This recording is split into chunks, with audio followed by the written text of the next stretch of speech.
हत्येचा एकच न्याय, फाशी द्या, फाशी द्या. या निर्दय हत्येचा एकच न्याय, फाशी द्या, फाशी द्या. फाशी द्या, फाशी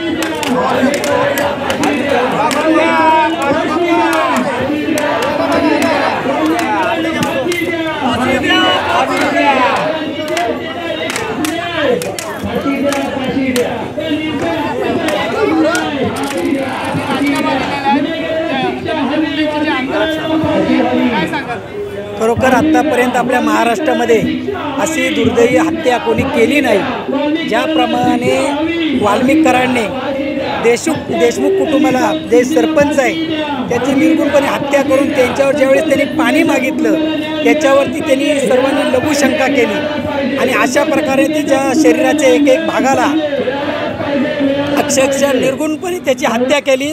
आणि धनंजय मुंडे अशा माणसाला पाळतोय आज. खरोखर आपल्याला या माणसाला भर चौकामध्ये वाल्मिकरांना फाशी द्यायला पाहिजे अशी आपल्या पूर्ण महाराष्ट्र आणि आमच्या माता बहिणींची मागणी आहे.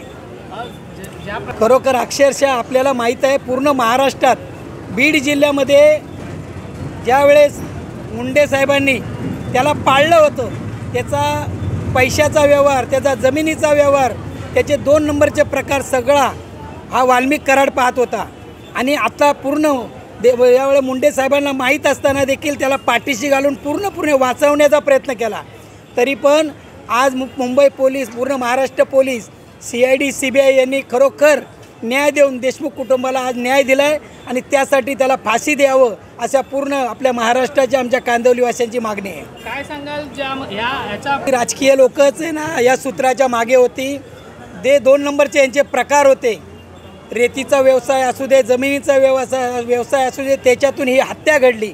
आणि बीड जिल्ह्यामध्ये देशमुख कुटुंबाला खरोखर आज ते 2 महिन्यापासून रोडवर बसलेलं कुटुंब आहे आणि त्याला न्याय मिळण्यासाठी त्या लोकांनी जो संघर्ष केला आणि महाराष्ट्राच्या जनतेने त्याला प्रतिसाद दिला त्यामुळं आज मुंडे साहेबांना राजीनामा द्यावा लागला. आणि राजीनामा नाही, त्यांचं आमदारकीही रद्द करावी आणि खरोखर त्यांना ते शिक्षात पात्र गुन्हेगार ठरवावे ही देखील आमची मागणी आहे.